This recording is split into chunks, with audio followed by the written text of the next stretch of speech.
La Regenta, novela de Leopoldo Alas Clarín, capítulo 12. Don Francisco de Asís Carraspique era uno de los individuos más importantes de la Junta Carlista de Vetusta y el que hizo más sacrificios pecuniarios en tiempo oportuno. Era político porque se le había convencido de que la causa de la religión no prosperaría si los buenos cristianos no se metían a gobernar. Le dominaba por completo su mujer, fanática ardentísima, que aborrecía a los liberales porque, allá en la otra guerra, los cristinos habían ahorcado de un árbol a su padre sin darle tiempo para confesar.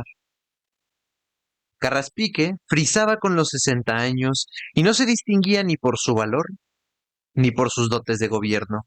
Se distinguía por sus millones. Era el mayor contribuyente que tenía en la provincia la soberanía subrepticia de don Carlos VII. Su religiosidad, la de Carraspique, sincera, profunda, ciega, era en él toda una virtud, pero la debilidad de su carácter, sus pocas luces naturales y la mala intención de los que le rodeaban convertían su piedad en fuente de disgustos para el mismo don Francisco de Asís, para los suyos y para muchos de fuera. Doña Lucía, su esposa, confesaba con el magistral. Este era el pontífice infalible en aquel hogar honrado. Tenían 4 hijas los Carraspique. Todas habían hecho su primera confesión con don Fermín. Habían sido educadas en el convento que había escogido don Fermín, y las 2 primeras habían profesado, una en las Salesas y otra en las Clarisas. El palacio de Carraspique, comprado por poco dinero en la quiebra de un noble liberal que murió del disgusto, estaba enfrente del caserón de los Osores, en la Plaza Nueva, podrida de vieja. El magistral se dejó introducir en el estrado por una criada centona que ladraba a los pobres como los perros malos. A los curas les lamía los pies de buen grado. Espere un poco, señor magistral. Haga el favor de sentarse. El señor está allá adentro y sale enseguida. Está ahí el médico, ese empecatado primo de la señora. Sí, ya, don Robustiano. Pues, ¿qué hay, Fulgencia? Que creo que Sor Teresa está algo peor. Pero no es para tanto alarmar a los pobrecitos señores. ¿Verdad, señor magistral, que la pobre señorita no está de cuidado? Creo que no, Fulgencia, pero ¿qué dice el médico? ¿Viene de allá? Sí, señor, de allá. Y ahí dentro daba gritos. Viene furioso, es un loco. No sé cómo le llaman a él. El parentesco, es cosa del parentesco. El salón era rectangular, muy espacioso, adornado con gusto severo, sin lujo, con cierta elegancia que nacía de la venerable antigüedad, de la limpieza exquisita, de la sobriedad y de la severidad misma. El único mueble nuevo era un piano de cola de Erard. Llegó al salón don Robustiano y salió Fulgencia hablando entre dientes. El médico era alto, fornido, de luenga barba blanca. Vestía con el arrogante lujo de ciertos personajes de provincia que quieren revelar en su porte su buena posición social. Era una hermosa figura que se defendía de los ultrajes del tiempo con buen éxito todavía. Don Robustiano era el médico de la nobleza desde muchos años atrás. Pero si en política pasaba por reaccionario y se burlaba de los progresistas, en religión se le tenía por volteriano, o lo que él y otros vetustenses entendían por tal. Jamás había leído a Voltaire, pero le admiraba tanto como le aborrecía Gloucester, el arcediano, que no lo había leído tampoco. En punto a letras, las de su ciencia inclusive, don Robustiano no podía alzar el gallo a ningún mediquillo moderno de los que se morían de hambre en Vetusta. Había estudiado poco, pero había ganado mucho. Era un médico de mundo, un doctor de buen trato social. Años atrás, para él todo era flato. Ahora, todo era cuestión de nervios. Curaba con buenas palabras. Por él nadie sabía que se iba a morir. Solía curar de balde a los amigos, pero si la enfermedad se agravaba, se inhibía, mandaba a llamar a otro y no se ofendía. Él no servía para ver morir a una persona querida. Al lado de sus enfermos siempre estaba de broma. ¿Con que se nos quiere morir, señor fulano?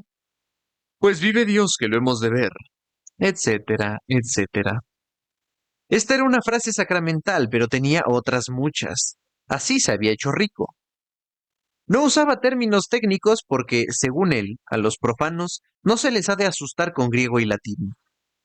No era pedante, pero cuando le apuraban un poco, cuando le contradecían, invocaba el sacrosanto nombre de la ciencia como si llamase al comisario de la policía. La ciencia manda esto, la ciencia ordena lo otro. Y no se le había de replicar. Aparte la ciencia, que no era su terreno propio, don Robustiano podía apostar con cualquiera a campechano, alegre, simpático y hasta hombre de excelente sentido y no escasa perspicacia. Pecaba de hablador. Al magistral no le podía tragar, pero temía su influencia en las casas nobles y le trataba con fingida franqueza y amabilidad falsa. De Paz le tenía a él por un grandísimo majadero, pero le tributaba la cortesía que empleaba siempre en el trato, sin distinguir entre majaderos y hombres de talento. Oh, mi señor Fermín, cuánto bueno. Llega usted a tiempo, amigo mío. El primo está inconsolable. Buen día de su santo. Le dije la verdad, toda la verdad. Y es claro, ahora que la cosa no tiene remedio, se desespera. Es decir, remedio, yo creo que sí, pero todas estas ideas exageradas que, en fin, a usted se le puede hablar con franqueza porque es una persona ilustrada. ¿Qué hay, don Robustiano? ¿Viene usted de las Alejas? Sí, sí, señor, de aquella posilga vengo. ¿Cómo está Rosita? ¿Qué Rosita? Si ya no hay Rosita, si ya se acabó Rosita. Ahora es Sor Teresa, que no tiene rosas ni en el nombre ni en las mejillas. Don Robustiano se acercó al magistral, miró a todos los rincones, a todas las puertas, y con la mano delante de la boca dijo: Aquello es el acabose. El magistral sintió un escalofrío. ¿Usted cree? Sí, sí, creo en una catástrofe próxima. Es decir, distingo. Distingo en nombre de la ciencia. Yo, Somoza, no puedo esperar nada bueno. Yo, hombre de ciencia, necesito declarar primero que si la niña sigue respirando en aquel medio, no hay salvación. Pero si se la saca de allí, tal vez haya esperanza. Segundo, es un crimen de lesa humanidad no poner los medios que la ciencia aconseja. Señor magistral, usted, que es una persona ilustrada, ¿cree usted que la religión consiste en dejarse morir junto a un albañal? Porque aquello es una letrina. Sí, señor, una cloaca. Ya sabe usted que es una residencia interina. Las Salesas están haciendo, como usted sabe, su convento junto a la fábrica de pólvora. Sí, ya sé, pero cuando el convento esté edificado y las mujeres puedan trasladarse a él, nuestra Rosita habrá muerto. Señor Somoza, ¿el cariño le hace a usted acaso ver el peligro mayor de lo que es? ¿Cómo mayor, señor de paz? ¿Querrá usted saber más que la ciencia? Ya le he dicho a usted lo que la ciencia opina. Segundo, que es un crimen de lesa humanidad. ¡Ja! Si yo cogiera al curita que tiene la culpa de todo esto, porque aquí anda un cura, señor magistral, estoy seguro. Y usted dispense, pero ya sabe usted que yo distingo entre clero y clero. Si todos fueran como usted. ¿A que mi señor don Fermín no aconseja a ningún padre que tenga 4 hijas como 4 soles, que las haga monjas una por una, a todas, como si fueran los carneros de Panur? El magistral no pudo menos sonreír, recordando que los carneros de Panurgo no habían sido monjas ni frailes. Pero don Robustiano repetía lo de los carneros de Panurgo sin saber qué ganado era aquel, como no sabía otras muchas cosas. Ya queda dicho que él no leía libros, le faltaba tiempo. Don Fermín pensaba: ¿serán indirectas las necedades de este majadero? Yo sospecho, continuó el doctor, que mi pobre Carraspique está supeditado a la voluntad de algún fanático. Verbigracia, el rector del seminario. ¿No le parece a usted que puede ser el señor Escosura ese Torquemada Purrir que le ha traído a esta casa tanta desgracia? No, señor, no creo que sea ese, ni que haya en esta casa tanta desgracia como usted dice. Van ya dos niñas al hoyo. ¿Cómo al hoyo? O al convento, llámelo usted H. Pero el convento no es la muerte, como usted comprende. Yo no puedo opinar en este punto. Sí, sí, comprendo. Y usted dispense, pero, en fin, ya que existen conventos, señor, que los construyan en condiciones higiénicas. Si yo fuera gobierno, cerraba todos los que no estuvieran reconocidos por la ciencia. La higiene pública prescribe. El señor Somoza expuso latamente varias vulgaridades relativas a la renovación del aire, a la calefacción, aeroterapia y demás asuntos de folletín semicientífico. Después volvió a la desgracia de aquella casa. 4 hijas y 2 ya monjas. Esto es absurdo.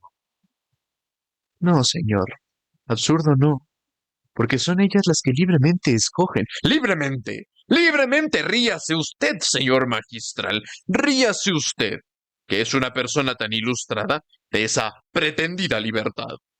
¿Cabe libertad donde no hay elección? ¿Cabe elección donde no se conoce más que uno de los términos en que ha de consistir? Don Robustiano hablaba casi como un filósofo cuando se acaloraba. Si a mí no se me engaña, continuó, si yo conozco bien esta comedia, ¿no ve usted, señor mío, que yo las he visto nacer a todas ellas, que las he visto crecer? He seguido paso a paso todas las vicisitudes de su existencia. Verá usted el sistema. Don Robustiano se sentó y prosiguió, diciendo, Hasta que tienen 15 o 16 años, las hijas de mis primos no ven el mundo. A los 10 o los 11 van al convento. Allí sabe Dios lo que les pasa. Ellas no lo pueden decir, porque las cartas que escriben las dictan las monjas y están siempre cortadas por el mismo patrón, según el cual aquello es el paraíso. A los 15 años vuelven a casa. No traen voluntad. Esta facultad del alma o lo que sea les queda en el convento como un trasto inútil. Para dar una satisfacción al mundo, a la opinión pública, desde los 15 a los 18 o 19, se representa la farsa piadosa de hacerles ver el siglo por un agujero. Esta manera de ver el mundo es muy graciosa, mi señor don Fermín. ¿Recuerda usted al convite de la cigüeña? Pues eso. Las niñas ven el mundo dentro de la redonda, pero no lo pueden catar. A los bailes, Dios nos libre. Al teatro, abominación. A la novena, al sermón. Y de Pascuas a Ramos, un paseíto con la mamá por el espolón o por el paseo de verano. Los ojitos en el suelo. No se habla con nadie y enseguida a casa. Después viene la gran prueba, el viaje a Madrid. Allí se ven las fieras del Retiro, el Museo de Pinturas, el Naval, la Armería. Nada de teatros ni de bailes, que aún son más peligrosos que en Vetusta. Correr calles, ver mucha gente desconocida, despearse y a casa. Las niñas vuelven a su tierra diciendo de todo corazón que se han aburrido en la corte, que su convento de su alma, que cuanto más se divierten allí con las madres y las compañeras. Vuelta a Vetusta.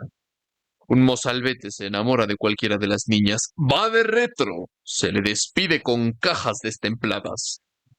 En casa se rezan todas las horas canónicas, maitines, vísperas. Después el rosario con su coronilla, un Padre Nuestro a cada santo de la corte celestial. Ayunos, vigilias, y nada de balcón, ni de tertulia, ni de amigas, que son peligrosas. Eso sí, tocar el piano si se quiere, y coser a discreción. Como artículo de lujo se permite a las niñas que rían a su gusto con los chistes del arcediano, el diplomático señor Mourelo, alias Gloucester. Suelta el buen mozo torcido una gracia babosa, las niñas la ríen. Al papá se le cae la baba también, mísero carraspique. Y tutti contenti, el arcediano no es el cura que hay aquí oculto, no. Ese representa la parte contraria, el demonio o el mundo. Pero como es natural,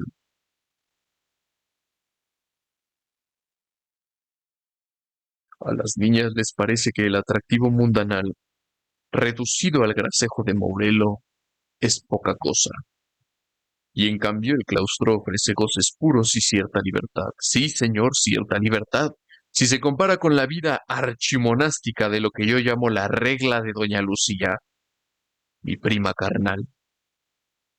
Oh, señor de paz, fácil victoria la de la iglesia.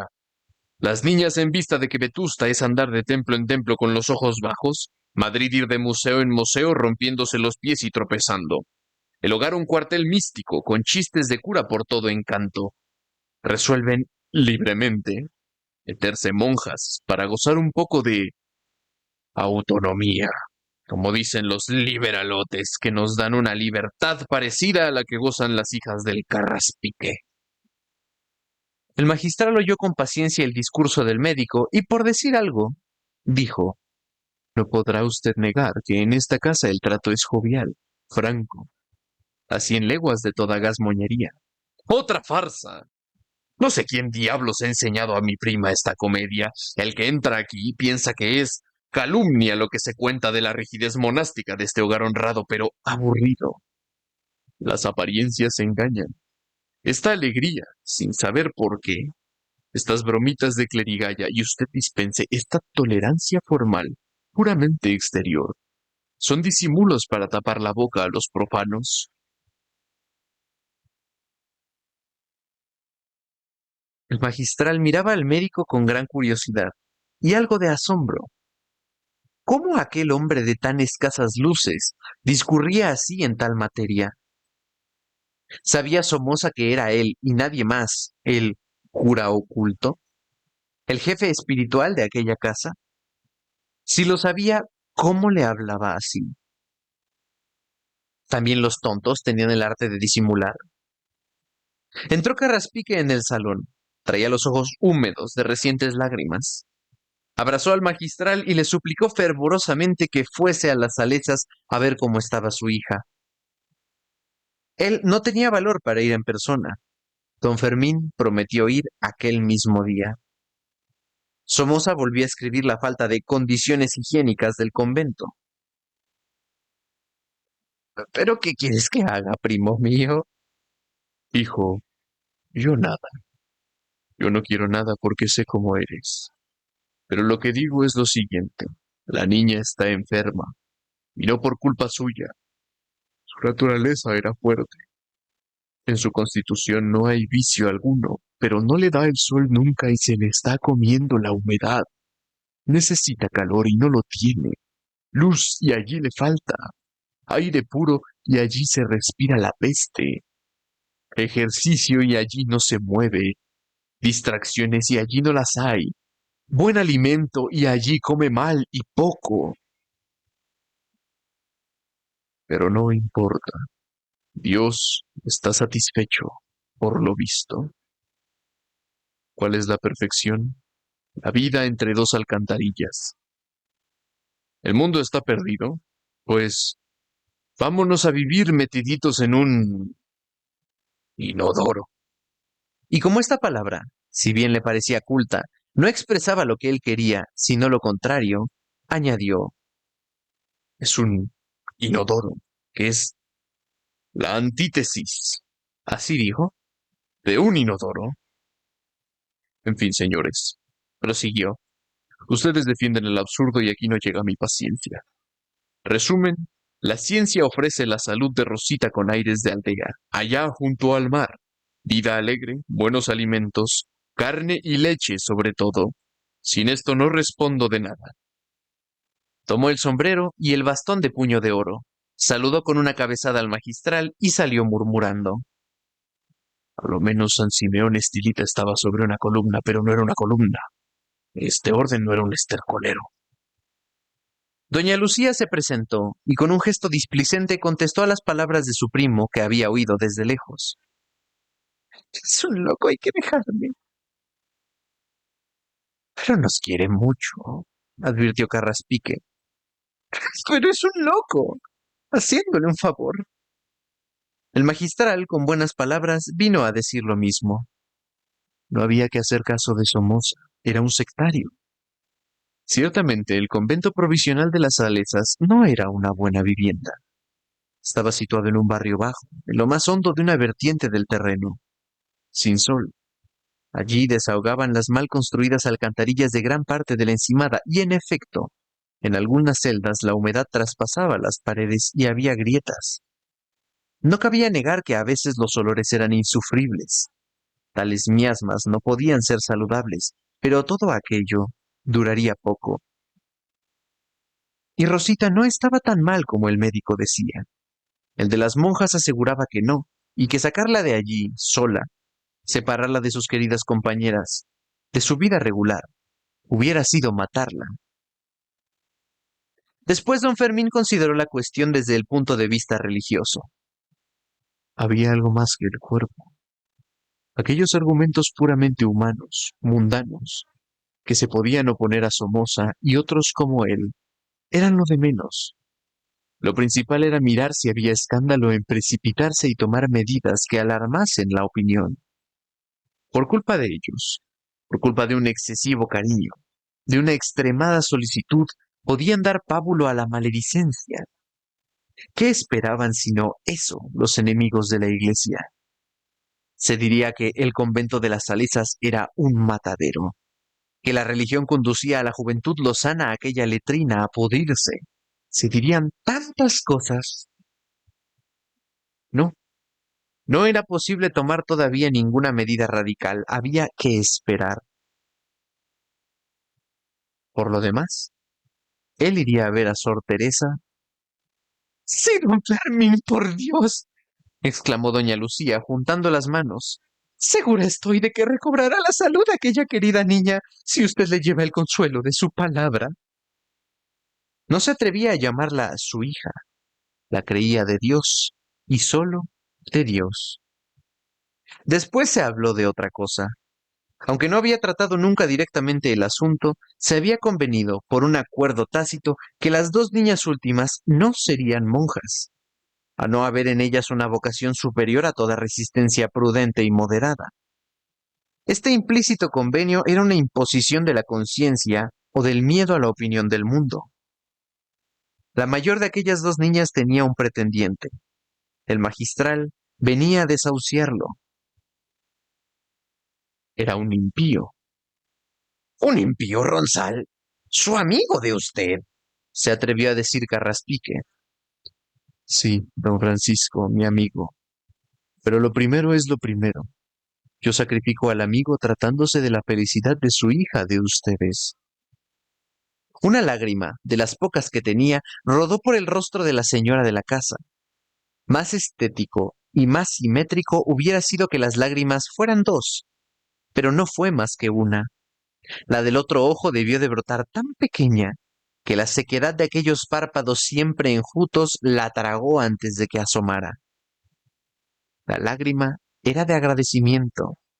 El magistral les sacrificaba el nombre y hasta la conveniencia de un amigo, de un gran amigo, de un defensor, de un partidario suyo, de todo un Ronsal el diputado.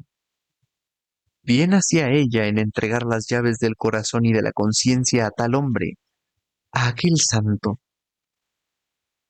Ronsal, alias Trabuco, aspiraba la mano de una Carraspique, fuere cual fuere, porque su presupuesto de gastos aumentaba y el de sus ingresos disminuía.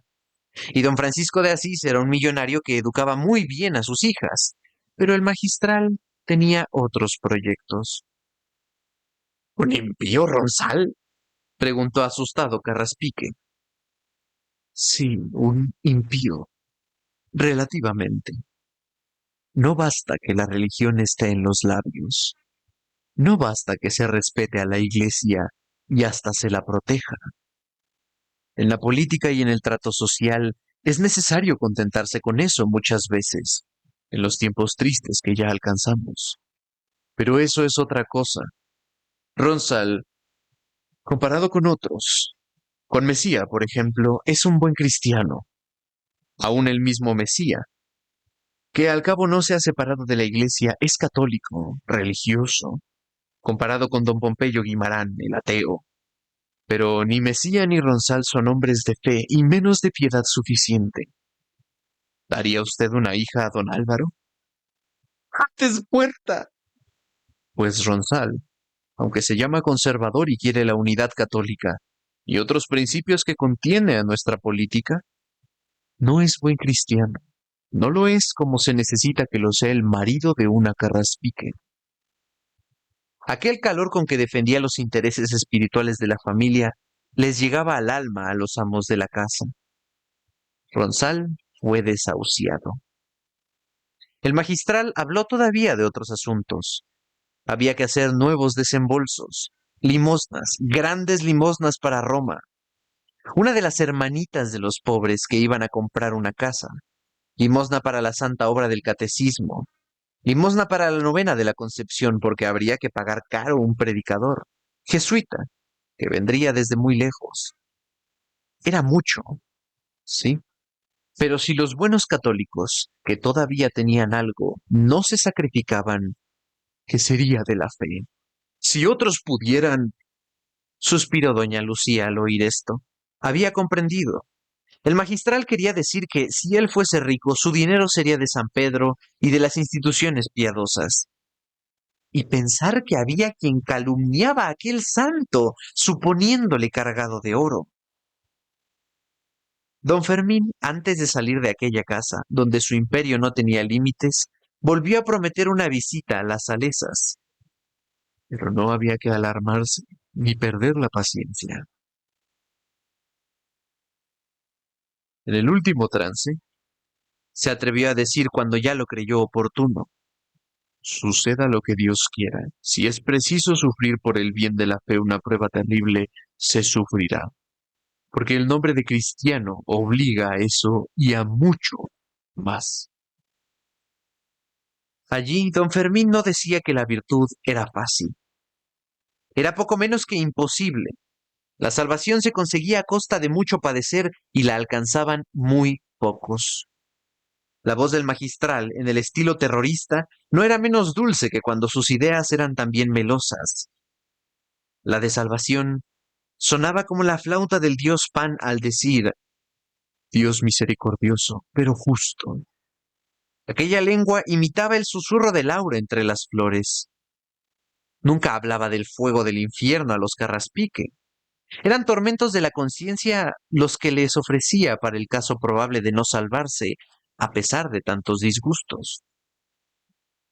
Doña Lucía encontraba a don Fermín algo flojo aquella mañana.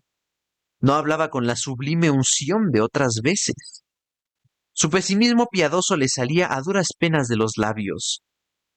Notó la buena señora que su director espiritual hablaba como quien pensara en otra cosa. Salió el magistral. Cuando se vio solo, en el portal, sin poder contenerse, descargó un puñetazo sobre el pasamano de mármol del último tramo de suntuosa escalera. No hay remedio, no hay remedio, dijo entre dientes. No he de empezar ahora a vivir de nuevo. Hay que seguir siendo el mismo. Otros días, al salir de aquella casa, había gozado el placer fuerte, picante, del orgullo satisfecho.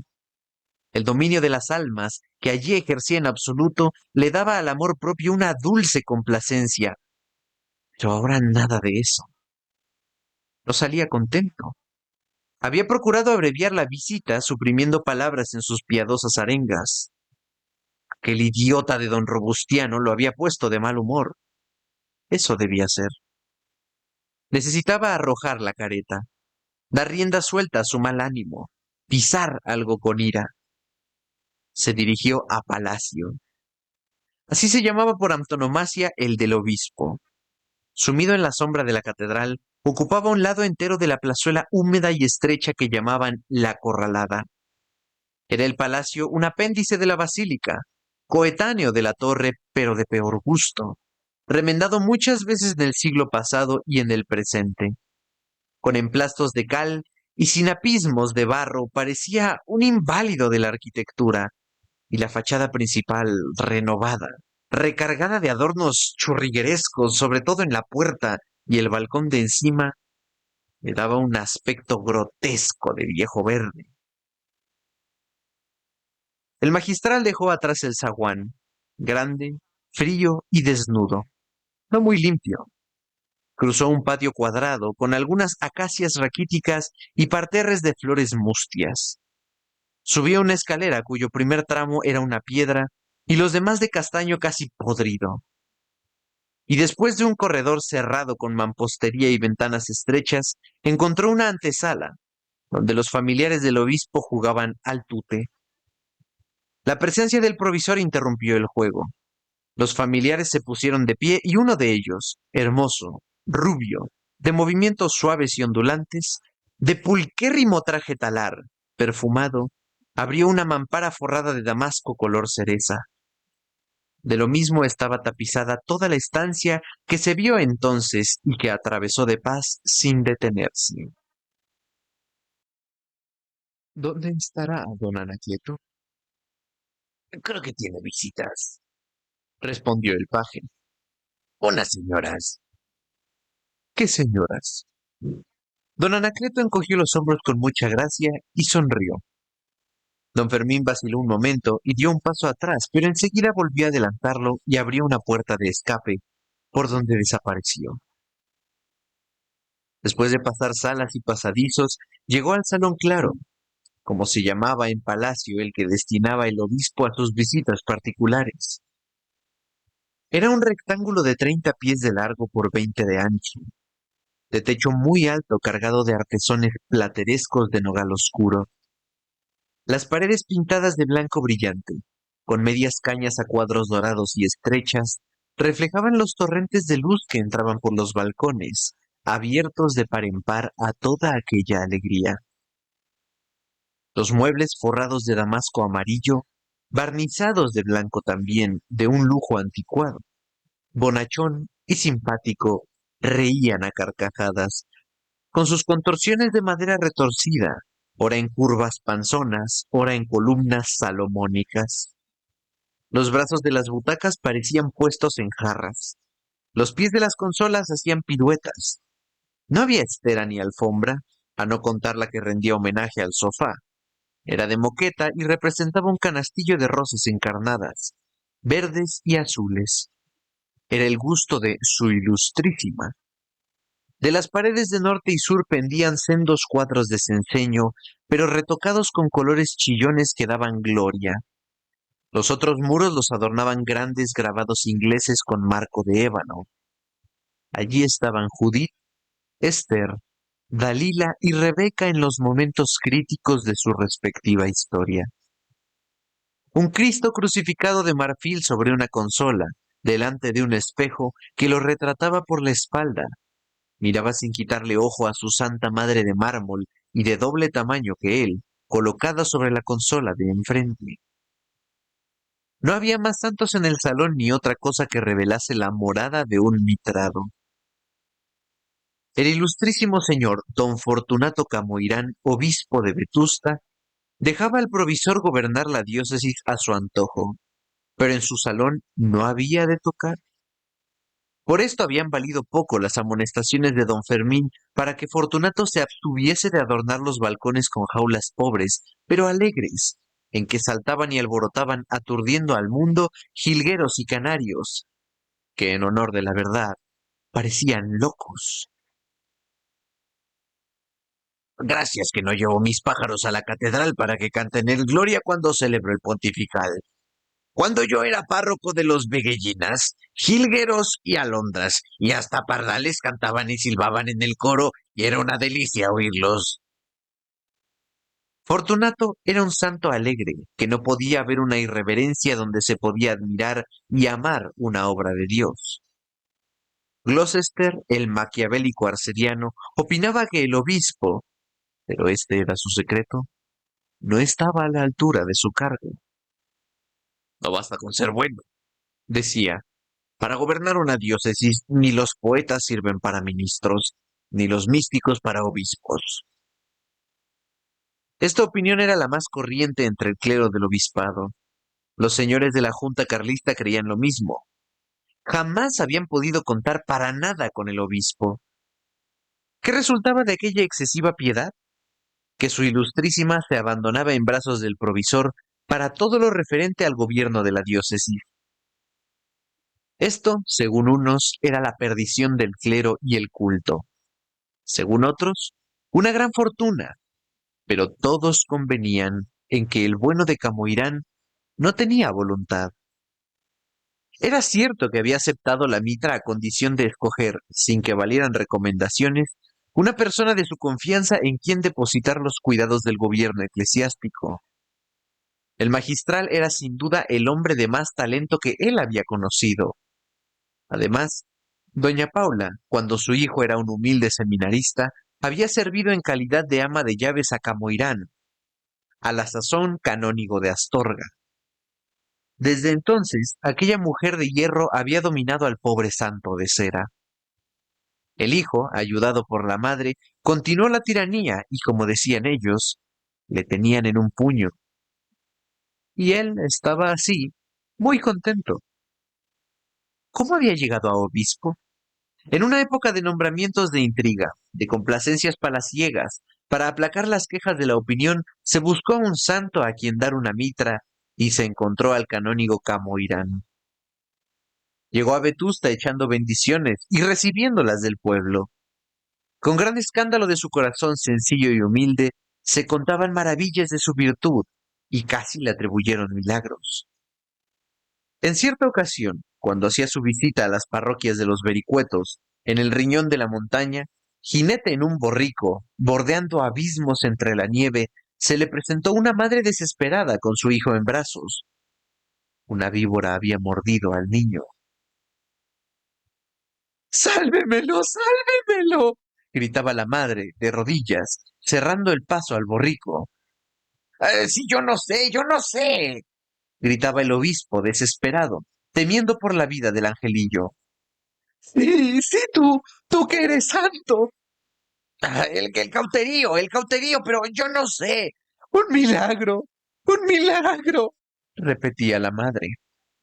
La vida de Fortunato la ocupaban cuatro grandes cuidados: el culto de la Virgen, los pobres, el púlpito y el confesionario. Tenía 50 años, la cabeza llena de nieve y su corazón todavía se abrazaba en fuego de amor a María Santísima. Desde el seminario, ya había llovido de eso, su vida había sido una oda consagrada a las alabanzas de la Madre de Dios. Sabía mucha teología, pero su ciencia predilecta consistía en la doctrina de los misterios que se refieren a la mujer sin el ave concepta. De memoria hubiera podido repetir cuanto han dicho los santos padres y los místicos en honor de la Virgen, y sabía alabarla en estilo oriental, con metáforas tomadas del desierto, del mar, de los valles floridos, de los montes de cedros, en estilo romántico, que irritaba al arcipreste, y en estilo familiar, con frases de cariño paternal, filial y fraternal. Tenía escritos 5 libros que primero vendían a peseta y después se regalaban, titulados así: El Rosal de María, en verso; Flores de María, La Devoción de la Inmaculada, El Romancero de Nuestra Señora, La Virgen y el Dogma. Nunca se le había parecido la Reina del Cielo, pero consuelo se le daba a manos llenas, y el espíritu se le inundaba de luz y de una alegría que no podían oscurecer ni turbar todas las desdichas del mundo, al menos las que él había padecido. En limosnas se le iba casi todo el dinero que le daba el gobierno y mucho de lo que él había heredado. Pero, ¡ay del sastre! Si quería engañar cobrándole caros los remiendos de sus pantalones. ¿No sabía él lo que eran los remiendos? ¿No había sucido su ropa y cosido botones, su ilustrísima, muchas veces? En cuanto al zapatero, que era de los más humildes, acusaba el ingenio para que las piezas y medias suelas que ponían los zapatos del obispo estuvieran bien disimuladas. Pero señor, gritaba el ama de llaves, doña Úrsula, heredera en el cargo de doña Paula. Si usted pide milagros, ¿cómo no se han de conocer las puntadas? Compre usted unos zapatos nuevos como Dios manda y será mejor. ¿Y quién te dice a ti, bachillera, que Dios manda comprar zapatos nuevos mientras el prójimo anda sin zapatos? Si ese remendón supiera su oficio, parecerían estos una gloria. El obispo tenía sus motivos para exigir que los remiendos del calzado no se conocieran. El provisor todos los días le pasaba revista, como a un recluta, mirándole de hito en hito cuando le creía distraído. Y si notaba algún descuido de indumentaria que acusara pobreza indigna de un mitrado, le reprendía con actitud. Esto es absurdo, decía de paz. ¿Quiere usted ser el obispo de los miserables? ¿Un obispo de libro prohibido? ¿Hace usted eso para darnos en cara a los demás que vamos vestidos como personas decentes y como exige el decoro de la iglesia? ¿Cree usted que si todos luciéramos pantalones remendados como un afilador de navajas o un limpiachimeneas, llegaría la iglesia a dominar en las regiones en las que el poder habita? "Ah, no es eso, hijo mío, no es eso", respondía el obispo, sofocado, con ganas de meterse debajo de tierra. Sí es una gloria verlos vestidos de nuevo. Si así debe ser, ya lo sé. ¿Crees tú que no gozo yo mirándolos a ti y a don Custodio y al primo del ministro tan buenos mozos, tan relucientes, tan lechuguinos con su sombrero de teja, cortito, abierto, felpudo? Pues ya lo creo. Si eso es una bendición de Dios, si así debe ser. Pero ¿sabes tú quién es Rosendo? Es un grandísimo pillo que me pide 3 pesetas por unas medias suelas y ni siquiera tapa un agujerito que le puede salir a la piel. Estos son nuevos. Palabra de honor que son nuevos. Pero se ríen. ¿Qué les hemos de hacer si tienen buen humor? Durante algunos años, Fortunato había sido el predicador de moda en Vetusta.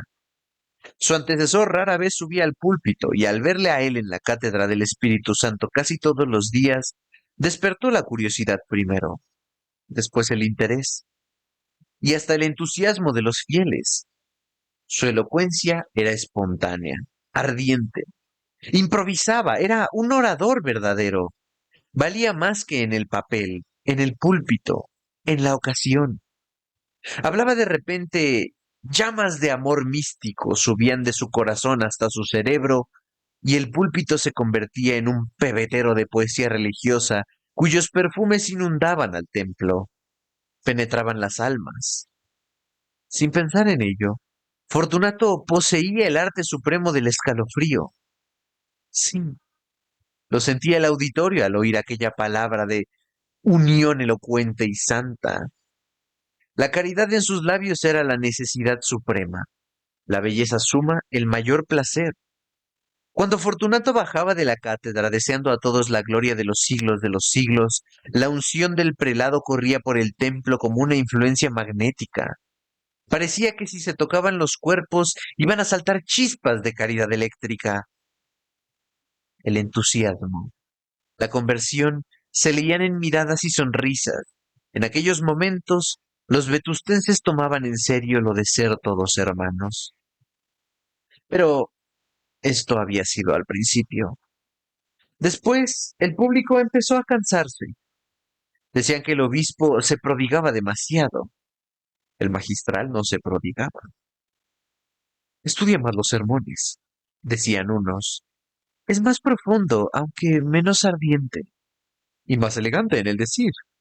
El magistral es un artista, el otro un apóstol.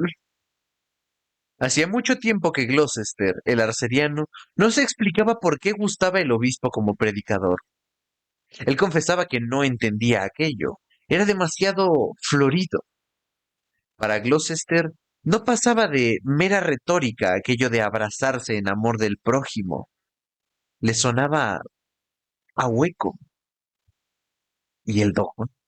¿Y la controversia? El obispo nunca hablaba mal de nadie. Para él, como si no hubiera un grosero materialismo, ni una hidra revolucionaria, ni un satánico non serviam libre pensador.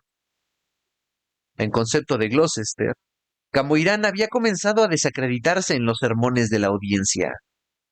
Todos los viernes de Cuaresma, la Real Audiencia Territorial pagaba y oía con religiosa atención o mística somnolencia un sermón que alguna notabilidad del púlpito vetustense predicaba en Santa María, la iglesia antiquísima. Pues bien, decía Gloucester, allí no se habla por hablar, ni lo primero que viene a la boca. Allí no basta abrazarse en fuego divino, es necesario algo más. So pena de ofender la ilustración de aquellos señores.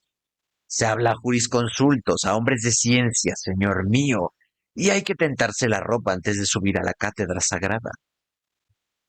El obispo había hablado a los señores del margen, a la audiencia territorial, ni más ni menos que al común de los fieles. El actual regente, que no era Quintanar, había dicho en confianza a un oidor que el sermón no tenía miga. El oidor había corrido la noticia y el fiscal se atrevió a decir que el obispo no se iba al grano. Para irse al grano, Gloucester. Aquel mismo año en que Fortunato lo había hecho tan mal, en concepto de los señores magistrados, se lució en un sermón de viernes el sinuoso arcediano. Ya lo anunciaba él muchos días antes. Señores, no llamarse a engaños. A mí hay que leerme entre líneas. Yo no hablo para criadas y soldados. Hablo para un público que sepa eso, leer entre líneas. La musa de Gloucester era la ironía. Aquel viernes memorable, Mourelo se presentó en el púlpito sonriente, como solía. 8 días antes se había desacreditado el obispo. Saludó al altar, saludó a la audiencia y se dignó a saludar al católico auditorio. Su mirada escudriñó los rincones de la iglesia para ver si, conforme le habían anunciado, algún librepensador de Vetusta, de esos que estudian en Madrid y vuelven podridos, estaba oyéndole. Vio 2 o 3 que él conocía y pensó, me alegro, ahora verán lo que es bueno. El regente, que no era Quintanar, con el entrecejo arrugado y la toga tersa, sentado en medio de la nave en un sillón de terciopelo y oro, contemplaba al predicador, preparándose a separar el grano de la paja, dado que hubiera de todo. Otros magistrados, menos inclinados a la crítica, se disponían a dormir disimuladamente, valiéndose de recursos que les suministraba la experiencia de estrados. Gloucester se fue al grano enseguida. La antífrasis, el eufemismo, la alusión, el sarcasmo, todos los proyectiles de su retórica, que él creía solapada y hábil, los arrojó sobre el impío Arouet, como él llamaba a Voltaire siempre, porque Mourelo andaba todavía a vueltas con el pobre Voltaire. De los modernos impíos sabía poco, algo de Renan y algún apóstata español, pero nada más. Nombres propios, casi ninguno. El grosero materialismo, el asqueroso sensualismo.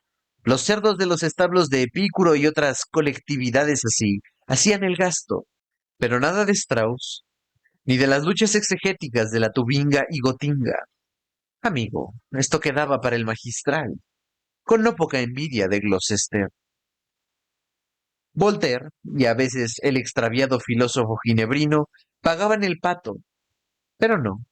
Otro caballo de batalla tenía el arcediano, el paganismo, la antigua idolatría. Aquel día, el viernes, estuvo oportunísimo burlándose de los egipcios. Al regente le costó trabajo contener la risa, que procuraba excitar Gloucester. Aquellos grandísimos puercos que adoraban gatos, puerros y cebollas le hacían mucha gracia al orador sagrado. ¿Con qué sandunga le tomaba el pelo a los egipcios? Según expresión de Joaquinito Orgaz, religioso por buen tono y que creía sinceramente que era un disparate la idolatría. Sí, señor excelentísimo. Sí. Católico auditorio. aquellos habitantes de las orillas del Nilo, aquellos ciegos cuya sabiduría nos mandan admirar los autores impíos, adoraban el puerro, el ajo, la cebolla. Risum teneatis, repetía encarándose con el perro de San Roque, que estaba con la boca abierta en el altar de enfrente. El perro no se reía. Cerca de media hora estuvo abrumando a los faraones y sus súbditos con tales cuchufletas. ¿Dónde tenían la cabeza aquellos hombres que adoraban tales inmundicias? Ronsal, Trabuco, que admiró aquel sermón, 2 meses después sacaba partido de las citas de Gloucester en las discusiones del casino y decía: Señores, lo que sostengo aquí y en todos los terrenos es que si proclamamos la libertad de cultos y el matrimonio civil, pronto volveremos a la idolatría y seremos como los antiguos egipcios, adoradores de Isis y Busilis, una gata y un perro, según creo. el regente opinó, y con él toda la territorial, que el señor Mourelo, arcediano, había estado a mayor altura que el obispo. Esto cundió por las tertulias, corrillos y paseos, y cuantos pretendían pasar plaza de personas instruidas lamentaron que no hubiera más fondo en los sermones del prelado, que no se preparase y que se prodigara tanto. Al cabo, la opinión llegó a decir esto, aunque ya sin el visto bueno de Gloucester, que había que desengañarse. El verdadero predicador de Vetusta era el magistral. Pronto fue tal opinión un lugar común, una frase hecha, y desde entonces la fama del obispo como orador se perdió irremisiblemente. Cuando en Vetusta se decía algo por rutina, era imposible que idea contraria prevaleciese. Y así, fue en vano que en cierto sermón de Semana Santa, Fortunato estuviese sublime al describir la crucifixión de Cristo. Era en la parroquia de San Isidro, un templo severo, grande. El recinto estaba casi en tinieblas, tinieblas como reflejadas y multiplicadas por los paños negros que cubrían altares, columnas y paredes. Solo allá, en el tabernáculo, brillaban pálidos algunos cirios largos y estrechos, lamiendo casi con la llama los pies del Cristo, que goteaban sangre. El sudor pintado reflejaba la luz con tonos de tristeza. El obispo hablaba con una voz de trueno lejano. Sumido en la sombra del púlpito, solo se veía de él, de vez en cuando, un reflejo morado y una mano que se extendía sobre el auditorio. Describía el crujir de los pechos del Señor al relajar los verdugos las piernas del mártir, para que llegaran los pies al madero en que iban a clavarlos. Jesús se encogía. Todo el cuerpo tendía a encaramarse, pero los verdugos forcejeaban. Ellos vencerían. Dios mío, exclamaba el justo, mientras su cuerpo dislocado se rompía por dentro con chasquidos sordos. Los verdugos se irritaban contra la propia torpeza. No acababan de clavar los pies. Sudaban, jadeantes y maldicientes. Su aliento manchaba el rostro de Jesús y era un Dios. El Dios único, el Dios de ellos, el nuestro, el de todos, era Dios. Gritaba Fortunato horrorizado, con las manos crispadas, retrocediendo hasta tropezar con la piedra fría del pilar, temblando ante una visión como si aquel aliento de los sayones hubiese tocado su frente y la cruz y Cristo estuvieran allí, suspendidos en la sombra sobre el auditorio en medio de la nave. La inmensa tristeza, el horror infinito de la ingratitud del hombre matando a Dios, absurdo de maldad, lo sintió Fortunato en aquel momento con desconsuelo inefable, como si un universo de dolor pesara sobre su corazón. Y su ademán, su voz, su palabra, supieron decir lo indecible, aquella pena. Él mismo, aunque de lejos, y como si se tratara de otro, comprendió que estaba siendo sublime. Pero esta idea pasó como un relámpago. Se olvidó de sí, y no quedó en la iglesia nadie que comprendiera y sintiera la elocuencia del apóstol, a no ser algún niño de imaginación fuerte y fresca que por vez primera oía la descripción de la escena del Calvario. A las pausas elocuentes, cargadas de efectos patéticos, que obligaban al obispo a la fuerza de la emoción, contestaban abajo los suspiros de ordenanza de las beatas, plebeyas y aldeanas que eran la mayoría del auditorio. Eran los sollozos indispensables de los días de pasión, los mismos que exhalaban ante un sermón de cura de aldea, mitad suspiros, mitad eructos de la vigilia. Las señoras no suspiraban, miraban los devocionarios abiertos y hasta pasaban hojas. Los inteligentes opinaban que el prelado se había descompuesto, tal vez se había perdido. Aquello era sacar el Cristo. El púlpito no era aquello. Gloucester desde un rincón se escandalizaba para sus adentros.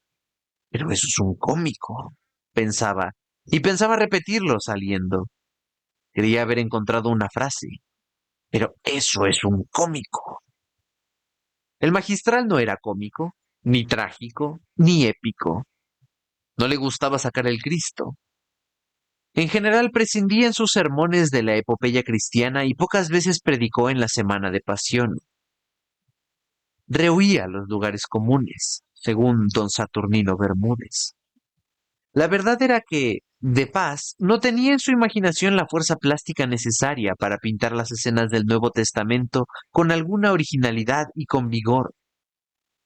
Cada vez que necesitaba repetir lo de "y el verbo se hizo carne", en lugar del pesebre y el niño Dios, veía dentro del cerebro las letras encarnadas del Evangelio de San Juan en un cuadro de madera en medio de un altar. Et verbum caro factum est. En cierta época, cuando era joven, al pensar en estas cosas, la duda le había atormentado tantas veces con punzadas de remordimiento. Si quisiera figurarse la vida de Jesús, que tenía ya miedo de tales imágenes, huía de ellas. No quería quebraderos de cabeza. Bastante tenía él en qué pensar. Era un iconoclasta para sus adentros. Le faltaba el gusto de las artes plásticas y, sin atreverse a decirlo, opinaba que los cuadros, aunque fuesen de grandes pintores, profanaban las iglesias. Del dogma le gustaba la teología pura, la abstracción, y al dogma prefería la moral. La vocación de la filosofía teológica y el prurito de la controversia habían nacido ya en el seminario. Su espíritu se había empapado allí de la pasión de escuela que suple muchas veces al entusiasmo de la verdadera fe. La experiencia de la vida había despertado su afición a los estudios morales. Leía con deleite los caracteres de La Bruyère. De los libros de Balmes solo admiraba el criterio. Y, ¿quién se lo hubiera dicho al señor Carraspique? En las novelas, prohibidas tal vez, de autores contemporáneos estudiaba costumbres, temperamentos, buscaba observaciones, comparando su experiencia con la ajena. ¿Cuántas veces sonreía el magistral con cierta lástima al leer en un autor impío las aventuras ideales de un presbítero? ¡Qué de escrúpulos! ¡Qué de sinuosidades! ¡Cuántos rodeos para pecar! Y después, ¡qué de remordimientos! Estos liberales, añadía para sí, ni siquiera saben tener mala intención. Estos curas se parecen a los míos como los reyes de teatro se parecen a los reyes. Los sermones de don Fermín tenían por asunto casi siempre o la lucha de la impiedad moderna, o la controversia de actualidad, o los vicios y virtudes y sus consecuencias. Él prefería esta última materia. De vez en cuando, para conservar su fama de sabio entre las personas ilustradas de Vetusta, la emprendía con los infieles y herejes. Pero no se remontaba a los egipcios, ni siquiera a Voltaire. Los herejes que descuartizaba el magistral eran frescos. Atacaba a los protestantes. Se burlaba con gracia de sus discusiones. Buscaba con arte el lado flaco de sus doctrinas y de su disciplina eclesiástica. Describiendo a veces los consistorios de Berlín, hacía pensar al auditorio, pero aquellos desgraciados están locos. No era su afán pintar a los enemigos como criminales encegados en el horror, que es delito, sino como duros de mollera. La vanidad del predicador comunicaba luego con la de sus oyentes y se hacía una sola. Nacía el entusiasmo cordial, magnético, de dos vanidades conformes. Lástima que tantos y tantos millones de hombres, como viven en las tinieblas de la idolatría, de la herejía, etcétera, no tuviesen el talento natural de los vetustenses apiñados en el crucero de la catedral, alrededor del púlpito, o la salvación del mundo sería ya un hecho. El empeño constante del magistral en la cátedra era demostrar matemáticamente la verdad del dogma. Prescindamos por un momento del auxilio de la fe, ayudémonos solo de nuestra razón. Ella basta para probar que gran interés ponía en que la razón bastase. La razón no explica los misterios, es verdad, pero explica que no se expliquen.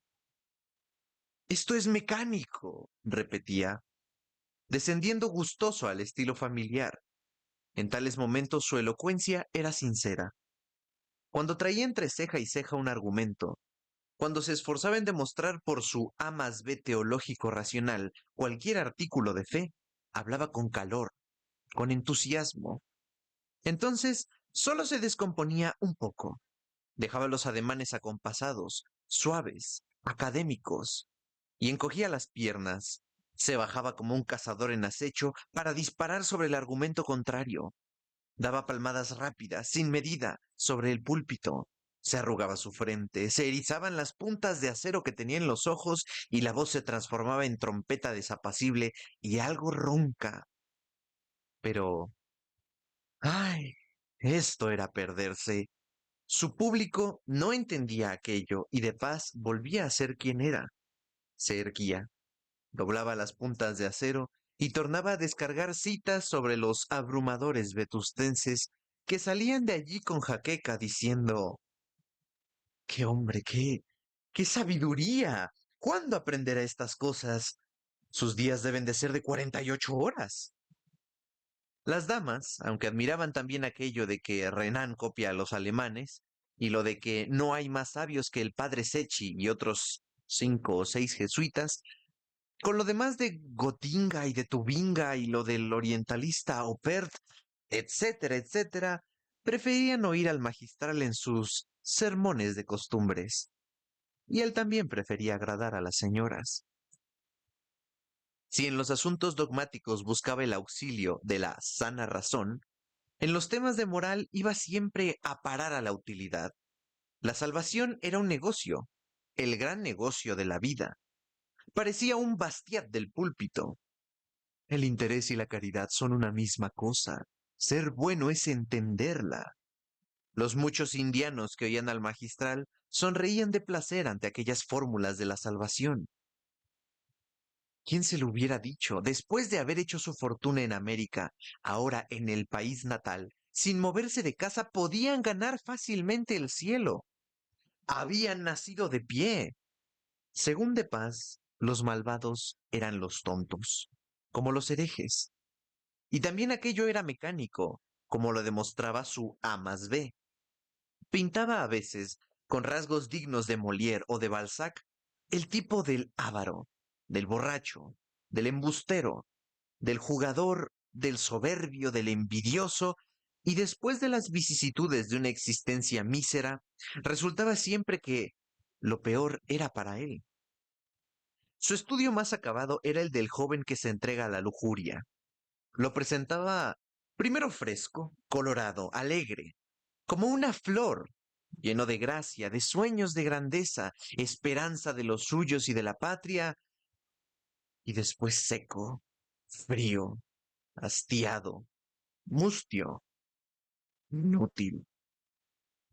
Casi siempre se olvidaba de decir la que les esperaba a las víctimas del vicio en el otro mundo.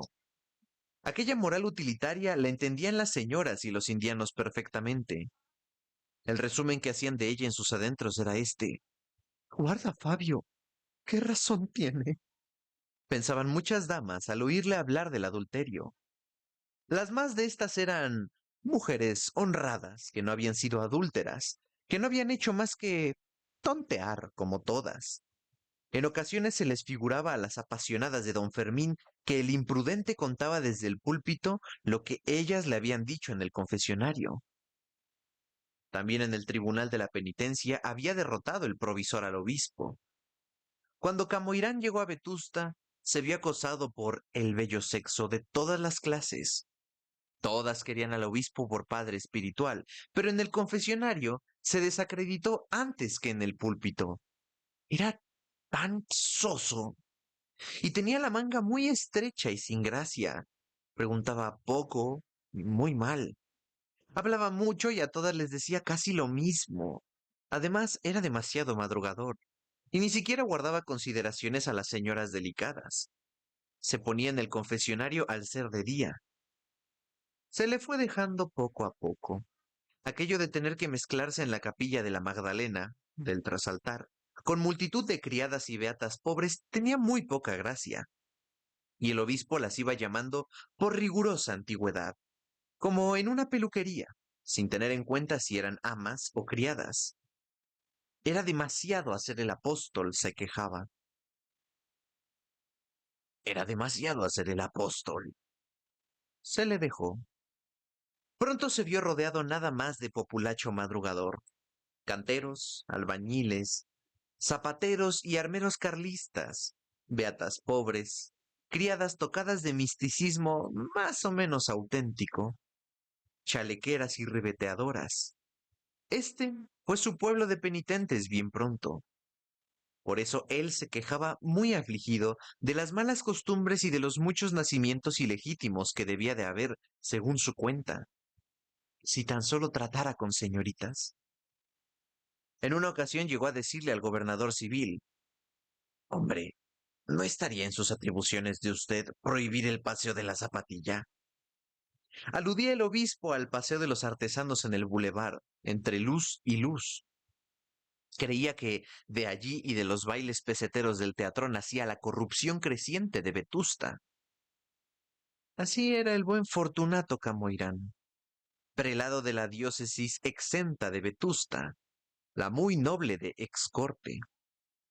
Aquel humilde obispo a quien el provisor, en cuanto entró en el salón, reprendió con una mirada como un rayo. El obispo estaba sentado en un sillón y las dos señoras en el sofá. Eran Visita, la del banco, y Olvido Páez, la hija de Páez el americano, el segundo millonario de la colonia. El obispo, al ver al magistral, se ruborizó como un estudiante de latín sorprendido por sus mayores con la primera tagarnina. ¿Qué era aquello? Quería decir la mirada del magistral, que saludó a las señoras inclinándose con gracia y coquetería inocentes. Unas señoras con el obispo, y ningún caballero las acompañaba. Esto era nuevo. Cosas de visitación. Se trataba de seducir a su ilustrísima para que fuese a honrar con su presencia el solemne reparto de premios a la virtud, organizado por cierto círculo filantrópico. El círculo se llamaba La Libre Hermandad. Nombre feo, poco español, y con olor nada santo. En tal sociedad había una junta de caballeros y otra agregada de damas protectrices, gramática del presidente del círculo.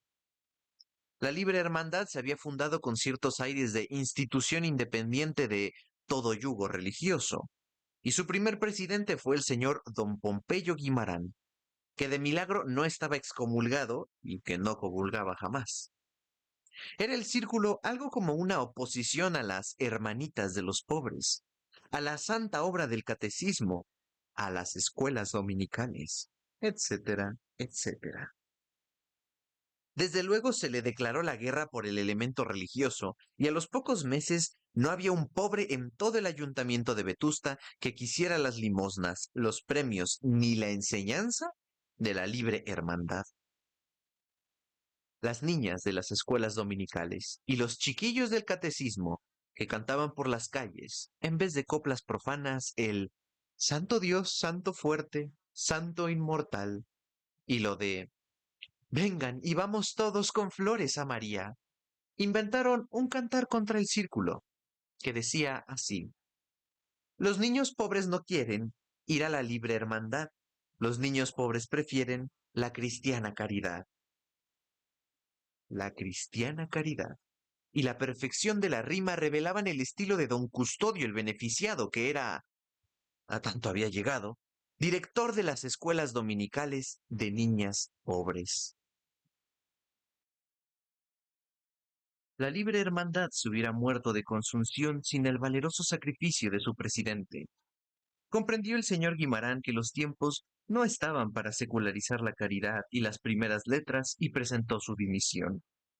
Sacrificándose, decía, no a las imposiciones del fanatismo, sino al bien de los niños abandonados. Con la dimisión de don Pompeyo y la feliz idea de crear la Junta Agregada de Damas Protectrices, ganó algo la sociedad benéfica. Ya no se la hizo guerra sin cuartel, pero aún no había lavado su pecado original que llevaba en el nombre. El provisor despreciaba el tal círculo. Visitación fue la primera dama agregada, por su prurito de agregarse a todo. Actualmente era la tesorera de las protectrices. Se trataba ahora de borrar los últimos vestigios de herejía, o lo que fuese, congraciándose con la catedral y rogando al señor obispo que presidiera el solemne reparto de premios aquel año. ¿Pero quién le ponía el cascabel al gato? Visitación, la del banco. ¿Quién más a propósito para tales atrevimientos? Por el bien parecer pidió que, en su visita, le acompañase otra dama de viso. Ninguna quiso ir, no se atrevían. Se votó y se nombró a Olvido Páez, por la representación de su papá y lo bienquista que era la joven en el palacio.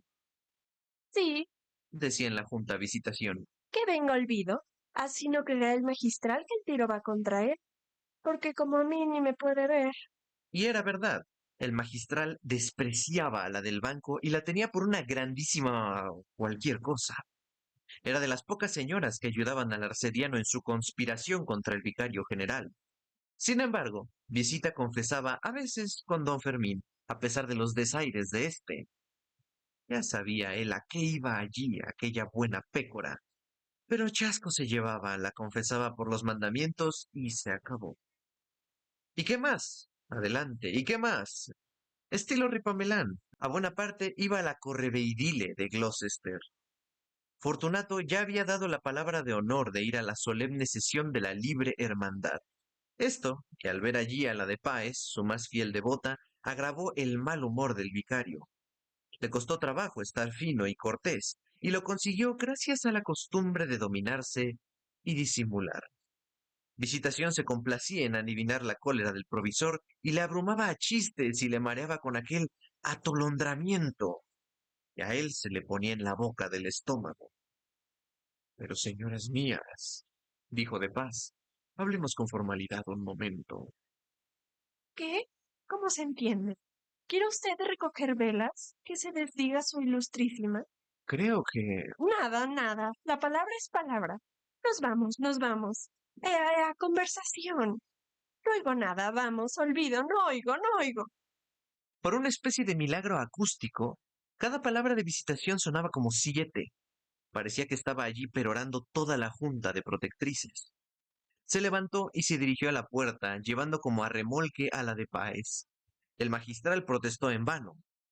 Aquella sociedad la había fundado un ateo. Era enemiga de la iglesia. No hay tal.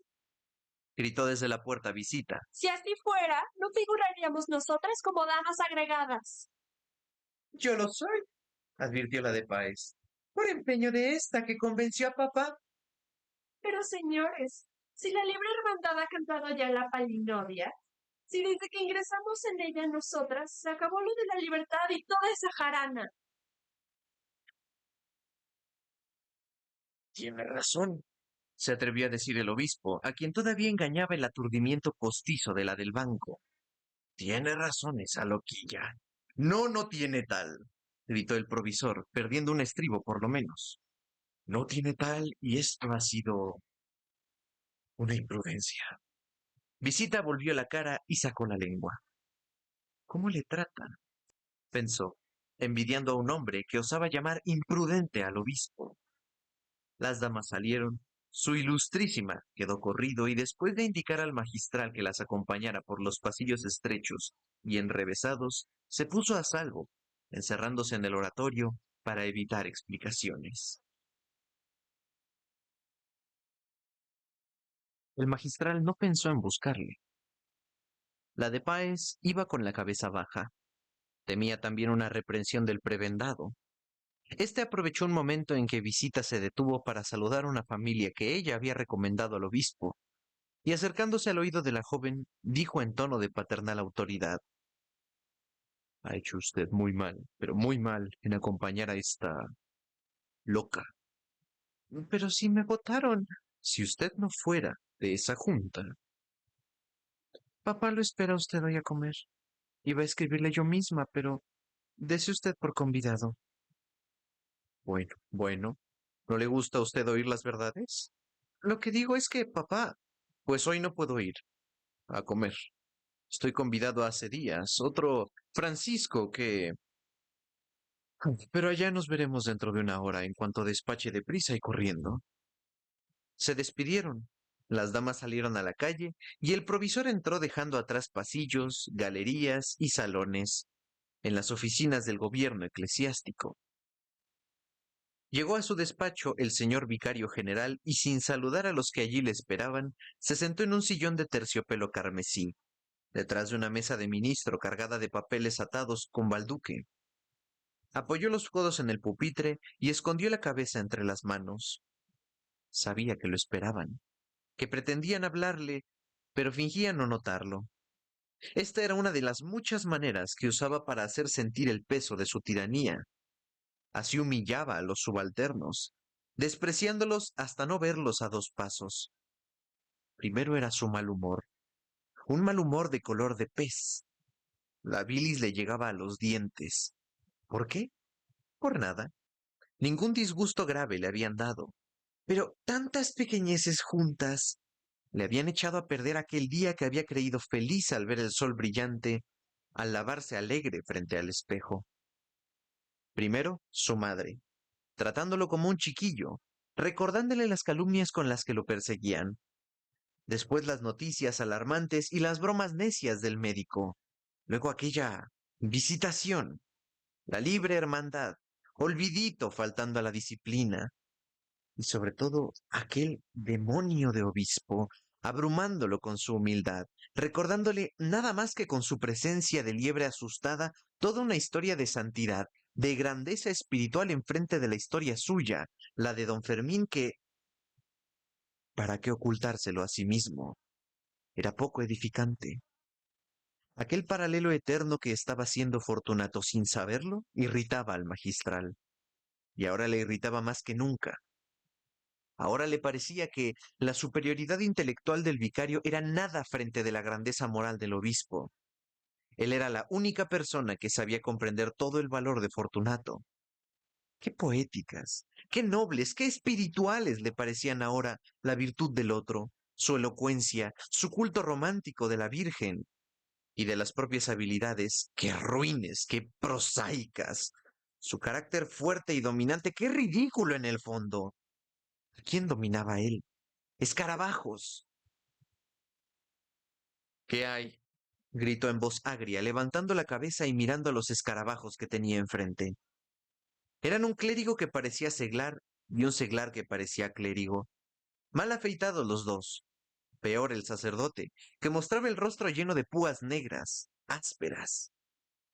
Vestían ambos de paisano, pero como los curas de aldea, el alzacuello del clérigo era blanco y estaba manchado con vino tinto y sudor grasiento. El cuello de la camisa del otro parecía también un alzacuello. Usaba corbatín negro abrochado en el cogote. Don Carlos Peláez, notario eclesiástico que desempeñaba otros 2 o 3 cargos en palacio, no todos compatibles, se jactaba de ser una de las personas más influyentes en la curia eclesiástica y aún en el ánimo del señor provisor. Bien iba a probarlo, hasta interponiendo su favor para arrancar al mísero párroco de Contracalles, aldea de la montaña, de las garras de la disciplina. Había sido un soplo, cosa de envidiosos, y el provisor sabía que Contracalles, el cura, tenía la debilidad de convertir el confesionario en escuela de seducción. De Paz había querido echar todo el peso de la censura eclesiástica y las más severas penas sobre Contracalles, pero gracias a los ruegos del notario había consentido, antes de proceder, en celebrar una conferencia con el párroco montañés, prometiendo que, si advertía en él verdadero arrepentimiento, se contentaría con un castigo de carácter reservado, que nada perjudicaría la fama del clérigo, gran elector y muy buen partidario de la causa óptima. ¿Qué hay? Repitió el magistral, sonriendo maquinalmente al notario.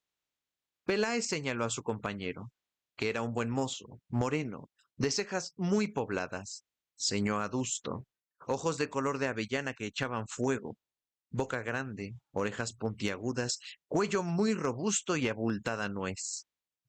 Parecía todo él tiznado, y no lo estaba. Tenía tanto de carbonero como de cura. Aquel matiz de las púas negras entre la carne amoratada de las mejillas se hubiera creído que le cubría todo el cuerpo. Nunca se había visto enfrente del provisor, a quien temía por los rayos que manejaba, pero nada más hasta el punto que un gigantón salvaje puede temer a quien puede aplastar, en último caso, de una puñada. Notó don Fermín que Contracalles estaba más aturdido que atemorizado. Saludó el cura con un gruñido y el provisor no contestó siquiera. El notario se volvió todo mieles. Se sentó de soslayo en una silla para dar a entender al cura que estaba allí como en su casa. Hablaba con el lenguaje más familiar posible, sin pecar de irreverente. Se permitía bromitas y estuvo a punto de declarar que el pecado de solicitación no era de los más feos y que se podía echar tierra fácilmente al asunto.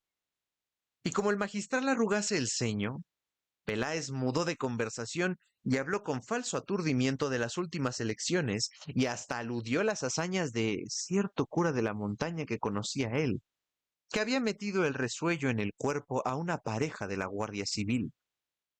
Contracalles sonrió como un oso que supiera hacerlo. El magistral estaba pensando en la manera de solicitar a sus penitentes que tendría aquel salvaje. Hubo un momento de silencio. No se había hablado palabra del negocio y hasta el mismo Peláez comprendió que había que abordar la cuestión espinosa.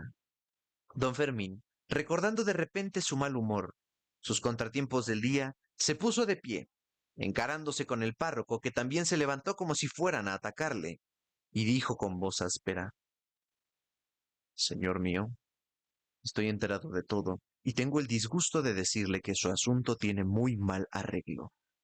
El Concilio Tridentino considera el delito que usted ha cometido como semejante a la herejía. No sé si usted sabrá que la Constitución Universi Domini de 1622, dada por la santidad de Gregorio XV, les llama a usted y a otro como usted execrables traidores. Y la pena que señala el crimen de solicitar ad turpia a las penitentes es severísima, y manda además que sea usted degradado y entregado al brazo secular. El párroco abrió los ojos mucho y miró espantado al notarlo, que a espaldas de don Fermín le guiñó el ojo. Benedicto XIV, continuó el magistral, confirmó respecto a las solicitantes las penas impuestas por Sixto V y Gregorio XV y, en fin, donde se mire el asunto, está usted perdido.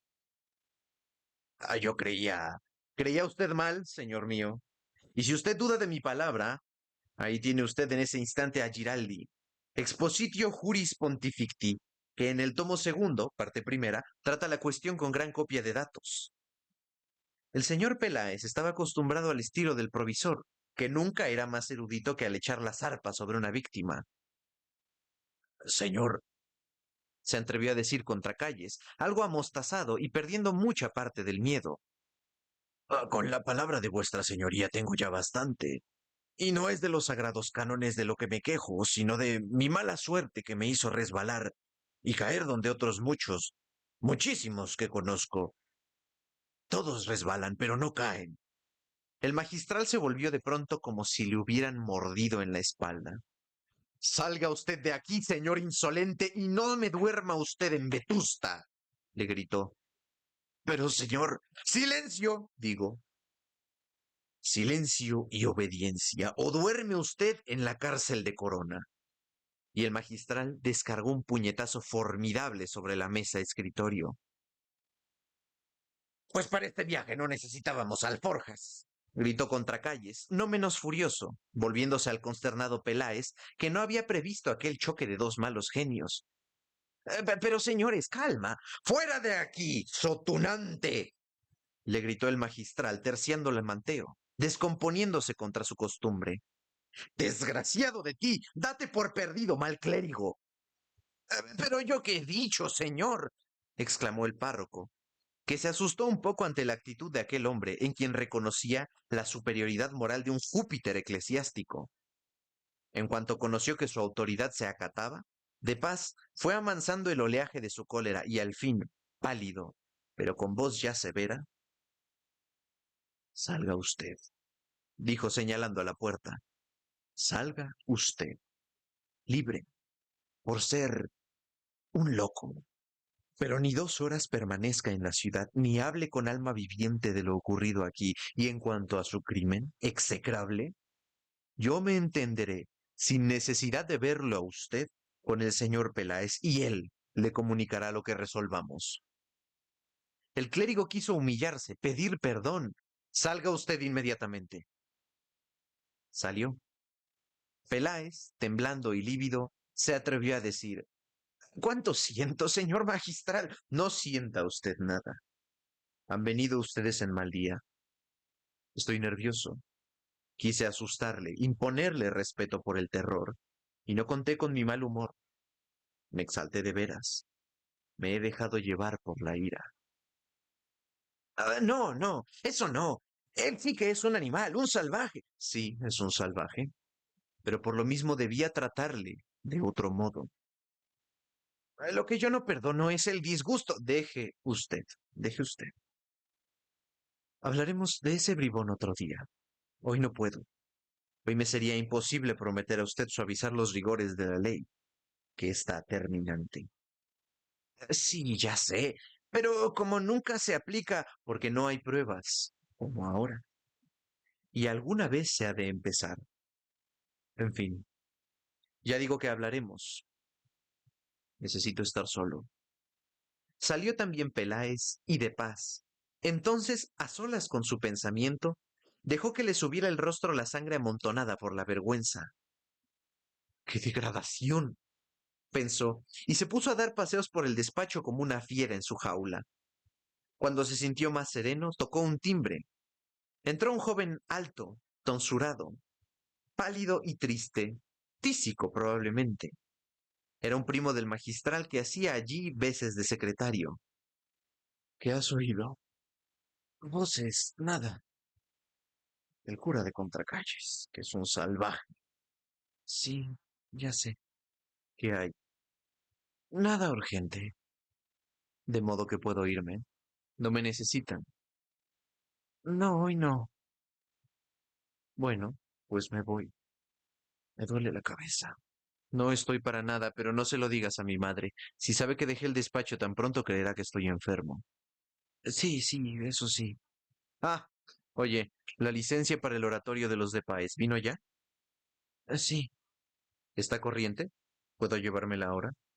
Ahí la tiene, en ese cartapacio. ¿Va en regla todo? ¿Podrá doblar el coadjutor de Parves? Todo va en regla. Aquí veo una tarjeta de don Saturno Bermúdez. ¿A qué vino? A lo de siempre. A que no hagamos caso del pobre don Segundo, el cura de Tamasa, que reclama el dinero de las misas de San Gregorio que le ha hecho decir don Saturno, y que no le quiere pagar. Es su costumbre. Está empeñado con todo el clero. Salvó a medio purgatorio. El joven tonsurado tosió con violencia para contener la risa. ¡Qué medio purgatorio a costa de sus ingleses!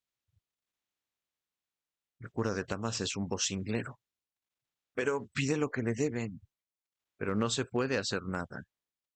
¿Quieres tú que yo me ponga de punta con el obispillo de Levita? Eso no.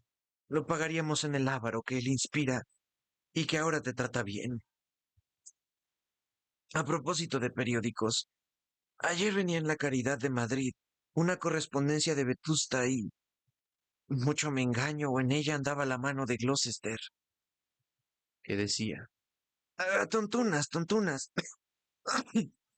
Que los carlistas estaban enseñoreados de algunas diócesis en que, contra el derecho, eran vicarios generales los que no podían serlo, sino interinamente y por gracia especial, pero que por ciertos servicios a la causa del pretendiente, los superiores jerárquicos hacían la vista gorda. De modo que yo no puedo ser vicario general.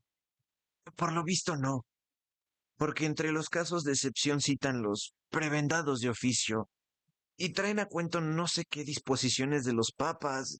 Sí, ya sé. Un breve de Pablo V y 2 o 3 de Gregorio XV. Majaderos. Y milagro será que no vengan también con lo de ser natural de la diócesis. ¡Idiotas! Qué poco sentido práctico tienen esos falsos católicos. Gloucester debe de ser el corresponsal de ese papelucho. Esas agudezas romanas son de él. Ah, qué enemigos, señor, qué enemigos.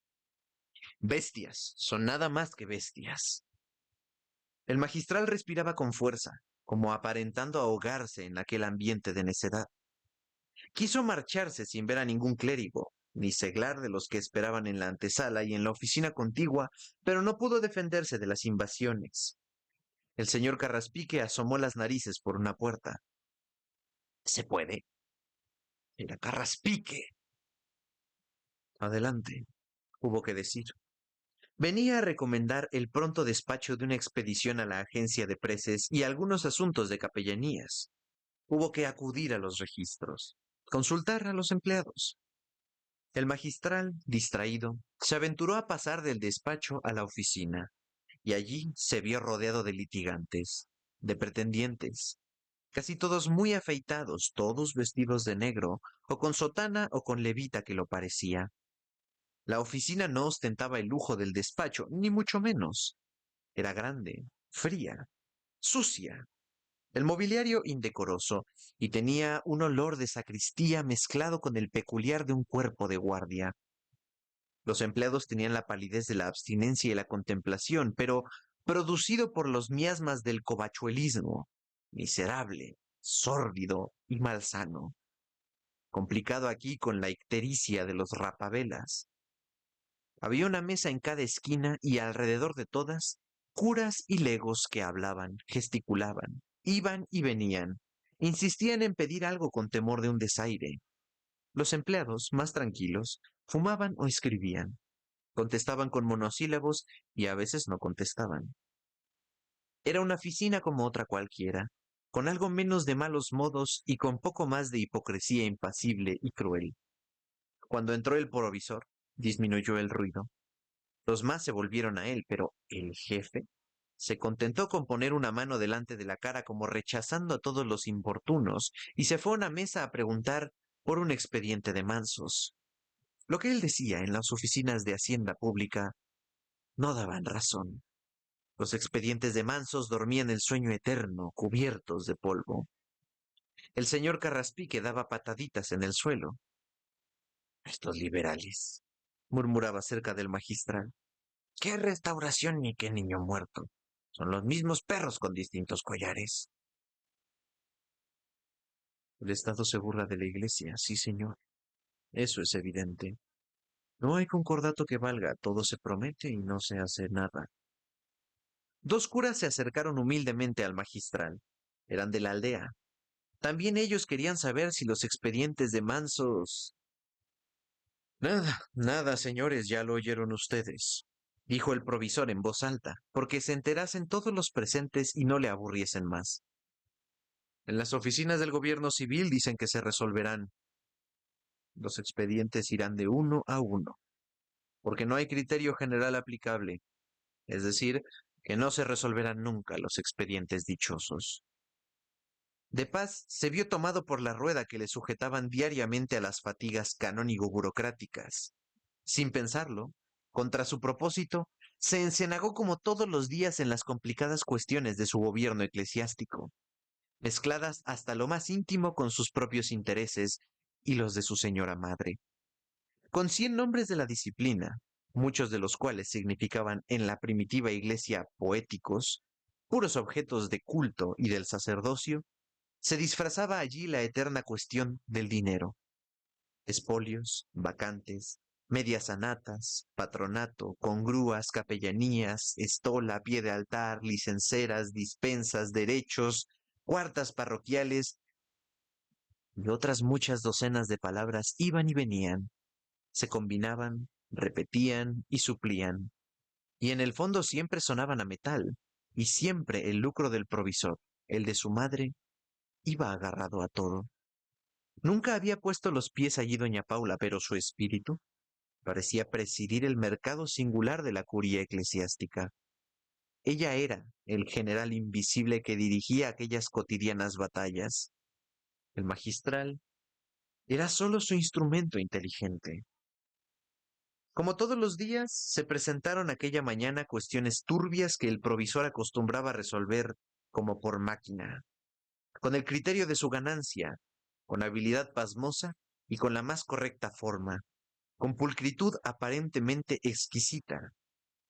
Más de una vez, sin embargo, al resolver una injusticia, un despojo, una crueldad útil, vaciló su ánimo. Estaba nervioso. No sabía qué hierba había pisado, pero el recuerdo de su madre, por un lado, la presencia de aquellos testigos ordinarios de su frescura, de su habilidad y firmeza por otro, y en gran parte la fuerza de la inercia, la costumbre, lo mantenían en su puesto. Fue el de siempre. Resolvió como siempre. Nadie tuvo allí que pensar si el provisor se había vuelto loco, ni él necesitó inventar cuentos para engañar a su madre.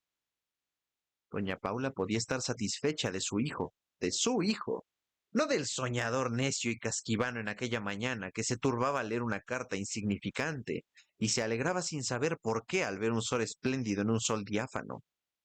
El sol, el cielo, ¿qué le importaban al vicario general de Vetusta? ¿No era él un curial que se hacía millonario para pagar a su madre deudas sagradas y para saciar con la codicia la sed de ambiciones fallidas? Sí, sí, eso era él. Y no había que hacerse ilusiones ni buscar nueva manera de vivir. Debía estar satisfecho, y lo estaba. Hora y media en la oficina, se dijo al salir del palacio, entre avergonzado y contento. Y él que creía no haber pasado allí 20 minutos. Cuando se vio otra vez al aire libre, en la corralada, de Paz respiró con fuerza. Se le figuraba aquel día que salir del palacio era salir de una cueva. De tanto hablar allá adentro tenía la boca seca y amarga y se le antojaba sentir un saborcillo a cobre. Se encontraba un aire de monedero falso. Se apresuró a dejar la plazuela que cubría de sombra la parda catedral. Huyó hacia las calles anchas. Dejó la encimada con sus resonantes aceras gastadas y estrechas, su triste soledad solemne, su hierba entre los guijarros, sus caserones ahumados, sus rejas de hierro encorvadas, y buscó la colonia, saliendo por la Plaza del Pan, la calle del Comercio y el bulevar, de cuyos arbolitos caían hojas secas sobre anchas losas. El manteo del magistral las atraía, las arrastraba por la piedra en pos de sí con un ruido de marejada rítmico y gárrulo. Allí se veía ya mucho cielo, todo azul. Enfrente la silueta del Corfín azulada también. Aquello era la alegría, la vida. Capellanías, bulas, medias anatas, reservas. ¿Qué tenía que ver el mundo, el ancho, el hermoso mundo con todo eso? Sabía aquel gigante de piedra, el Corfín grave, majestuoso, tranquilo, lo que eran agencias. Ni si la habla de preces, ni por qué costaba dinero el sacar licencias de cualquier cosa. Iba el magistral por el bulevar delante, saludando a diestro y siniestro, asustado con que se le ocurriesen a él estos pensamientos de bucólica religiosa.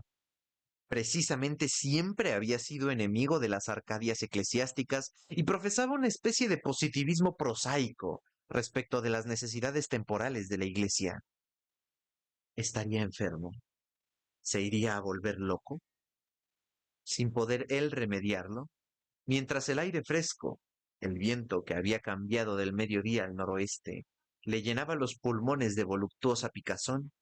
La fantasía, sin hacer caso de observaciones ni mandatos, seguía herborizando y se había plantado en los siglos primeros de la iglesia, y el magistral se veía con una cesta debajo del brazo recogiendo de puerta en puerta por el bulevar y el espolón las ricas frutas que Páez, don Frutos Redondo y demás vespucios de la colonia arrancaban con sus propias manos en aquellos jardines que, en efecto, iba viendo a un lado y a otro, detrás de verjas doradas, entre follaje deslumbrante y lleno de rumores del viento y de los pájaros.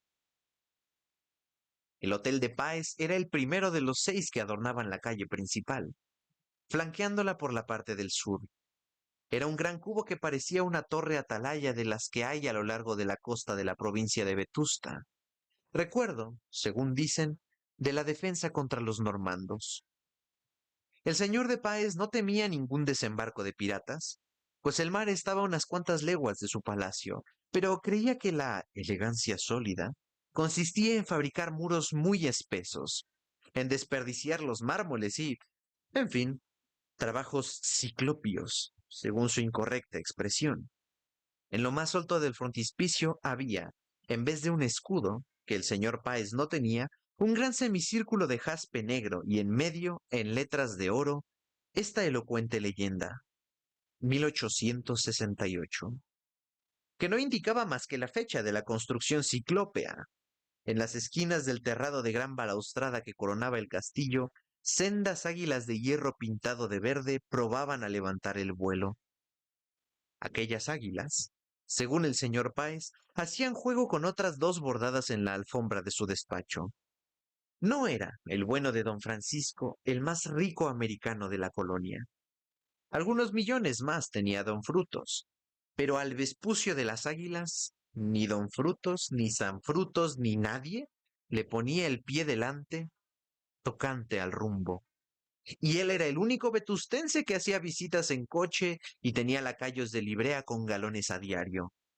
Si bien a estos lacayos jamás conseguía hacerles vestirse con la pulcritud, corrección y severidad que él había observado en los congéneres de la corte. 25 años había pasado Páez en Cuba sin oír misa, y el único libro religioso que trajo de América fue El Evangelio del Pueblo, del señor Henao y Muñoz. No porque fuese paz demócrata, Dios lo librase, sino porque le gustaba mucho el estilo cortado. Creía firmemente que Dios era una invención de los curas. Por lo menos en esa isla no había Dios. Algunos años pasó en Vetusta sin modificar estas ideas, aunque guardándose de publicarlas, pero poco a poco, entre su hija y el magistral, le fueron convenciendo de que la religión era un freno para el socialismo y una señal infalible de buen tono. Al cabo llegó Páez a ser el más ferviente partidario de la religión de sus mayores. Indudablemente, decía, la metrópoli debe ser religiosa. Y se hizo religioso. Daba todo el dinero que se le pedía para el culto y si muchas veces al disparatar lo hacía en menoscabo del dogma, siempre estaba dispuesto a retractarse y a cambiar aquel dislate por otro inofensivo. Por 2 brechas había logrado entrar la religión, en forma de magistral, en la fortaleza de aquel espíritu librepensador y berroqueño. Los 2 flacos de Páez eran el amor a su hija y la manía del buen tono. Decía Olvido, en voz aguda y en tono de reprensión, «¡Papá, eso es cursi!» Y don Francisco abominaba de aquello que antes le pareciera excelente. El magistral dominaba por completo a Olvidito, y Olvido mandaba en su papá por la fuerza del cariño y por su conocimiento de lo que llamaban allí buen tono. Olvido era una joven delgada, pálida, alta, de ojos pardos y orgullosos. No tenía madre y hacía la vida de un idolillo próximamente, suponiendo actividad y conciencia en el ídolo. La servían negros y negras y un blanco, su padre, el esclavo más fiel. Ni un capricho había dejado de satisfacer en su vida la niña. A los 18 años se le ocurrió que quería ser desgraciada, como las heroínas de sus novelas, y acabó por inventar un tormento muy romántico y muy divertido. Consistía en figurarse que ella era como el rey Midas del amor, que nadie podía quererla por ella misma, sino por su dinero, de donde resultaba una desgracia muy grande, efectivamente. ¿Cuántos jóvenes elegantes, de buena posición, nobles o de mente, cuántos jóvenes elegantes, de buena posición, nobles o de talento relativo, se atrevieron a declararse a Olvido? Recibieron las fatales calabazas que ella se había jurado dar a todos con una fórmula invariable. El amor no era su dote. No creía en el amor. Poco a poco se fue apoderando de su ánimo aquella farsa inventada por ella y tomó la niña en serio su papel de reina Midas. Renunció al amor antes de conocerlo y se dedicó al lujo con toda el alma. Amó el arte por el arte. Ella era la que más riqueza ostentaba en paseos, bailes y teatro. Llegó a ser para Olvidos una religión el traje. No lucía dos veces uno mismo. Llegaba tarde al paseo, daba 3 o 4 vueltas y cuando ya se sentía lo bastante envidiada, a casa, sin dignarse jamás a posar los ojos sobre ningún individuo del sexo fuerte en estado de merecer. Los vetustenses llegaron a mirarla como un maniquí cargado de artículos de moda que solo divertía a las señoritas. Era una gran proporción en quien no había que pensar. Olvido espera un príncipe ruso. Esa era la frase consagrada. Cuando un incauto forastero se atrevía a probar fortuna se le llamaba el príncipe ruso, por ironía, hasta que salía con las manos en la cabeza. A la de Páez se le ocurrió después, cansada de no tener en el corazón más que trapos, hacerse devota. Buscó al magistral con buenos modos, como al magistral le gustaba que le buscasen, y lo encontró. Se entendieron. Para don Fermín, aquella muchacha delgada, fría, seca, no era más que el camino que conducía a don Francisco, que empleaba sus millones en comprar influencia. Pero Olvido tuvo la mala ocurrencia de enamorarse místicamente, así se decía ella, del magistral. Este se hizo el desentendido. Aprovechó aquella nueva necedad de la niña para ganar al padre cuanto antes, y como no vio ningún peligro para nadie en la pasión imaginaria de la americanilla antojadiza, no la apartó de su lado, como había hecho con otras mujeres menos tímidas y más temibles para la carne. De Paz tenía un proyecto: casar a Olvido con quien él quisiera. Creía poder conseguirlo, pero aún no había candidato. Aquella proporción debía ser el premio de algún servicio muy grande que se le hiciera a él.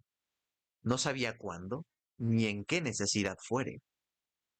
Aquella mañana se le recibió en el Hotel Páez como siempre, bajo palio, según la frase de don Francisco. Pisando aquellas alfombras, viéndose en aquellos espejos tan grandes como las puertas, hundiendo el cuerpo voluptuosamente en aquellas blanduras de lujo cómodo, ostentoso, francamente loco, pródigo y deslumbrador, el magistral se sentía trasladado a regiones que creía adecuadas a su gran espíritu.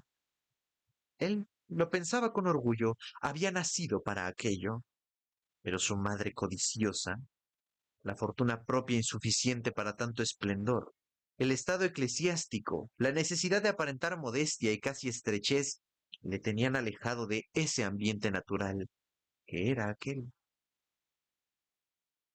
El magistral, al entrar en estos salones y gabinetes, suavizaba más sus modales suaves y con fácil elegancia manejaba el manteo y plegaba la sotana, y movía manos, ojos y cuello con una distinción profana que no llegaba nunca a la desfachatez del cura que reniega del pudor de los hábitos al pisar los palacios del gran mundo, sus sucedáneos.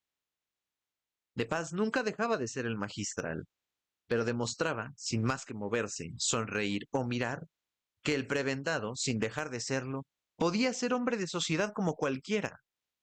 Uníase esta gracia a las cualidades físicas de que estaba adornado, a su fama de hombre elocuente, de gran influencia y de talento, y como decía la marquesa de Vegallana, era un cura muy presentable. Don Francisco de Páez y su hija suplicaron a don Fermín que comiera con ellos. No tenían a nadie, sería una comida de familia, los tres solos. Los tres solos, insistía Olvido, dejando de ser sorbete por un momento.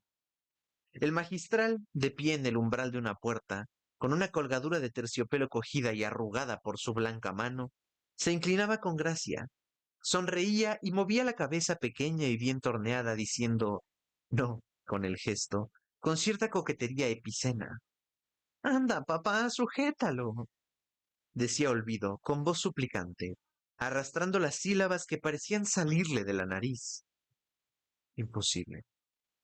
Es muy terco, hija, déjalo. No quiere que le agradezcamos la licencia del oratorio y el permiso para doblar la misa para don Anselmo. Agradézcaselo usted a su santidad. Sí, que por mi cara bonita me entrega su santidad esta gracia. El magistral sonreía, dispuesto a escapar si querían asirle. Pero vamos a ver, una razón, dé usted una razón, gritó Olvido, otra vez restituida a su natural frigorífico. El magistral se puso encarnado. Estoy convidado en casa de otro Francisco hace 3 días. No puedo faltar, sería un desaire. Ya sabe usted lo que son estos pueblos. ¿Qué dirían? No había tal cosa. Nadie le había convidado a comer. Le esperaba a su madre como todos los días. Sin embargo, al negarse a aceptar aquel convite espontáneo y cordial, que en cualquier otra ocasión le hubiera halagado, obedecía a un presentimiento. No sabía por qué se le figuraba que le iban a convidar en casa de Vegallana, última visita que pensaba hacer. ¿Por qué le habían de convidar? Además, allá comían a la francesa, aunque doña Rufina solía cambiar las horas y comer a la que se le antojaba. De todas suertes, los días de Paquito Vegallana no salían celebrarlos con Godemus. Ni él estaba invitado, ni... Con todo, dejó aquella visita para última hora. ¿Y por qué había de preferir la mesa de los marqueses a la de Páez, no menos espléndida? Aunque quiso rehuir a la contestación a esta pregunta capciosa, la conciencia se la dio como un estallido en los oídos antes de que pudiera él preparar una mentira. Es que la regenta come a veces con los marqueses, especialmente en días como este, porque a ella la miran como una de la familia. ¿Y qué le importaban a él ni la familia, ni la regenta, ni la comida de los marqueses? Después de visitar a otros 2 pacos de importancia y a una paca beata, el magistral, con un tantito de hambre, con hambre sana, entró por los pórticos de la Plaza Nueva en la calle de los Canónigos, atravesó la de Recoletos y llegó a la de La Rúa, y al portero del Marqués de Vegallana, que era un enano vestido con librea caprichosa, le preguntó con voz temblona: ¿Está el señorito? En aquel momento se abría la puerta del patio con estrépito y sonaban dentro carcajadas. El magistral reconoció la voz de visita, que gritaba: Pues no, señor, no son azules. Sí, señora, son azules con listas blancas, respondía Paco, batiendo palmas. Que no, que no. Tonta, tonta. Decía otra voz más suave desde una ventana del primer piso. No lo creas. Si no se ha visto nada, si estaba yo más abajo y no vi nada. Esta voz era la de Ana Osores. Al magistral le zumbaron los oídos y entró en el patio.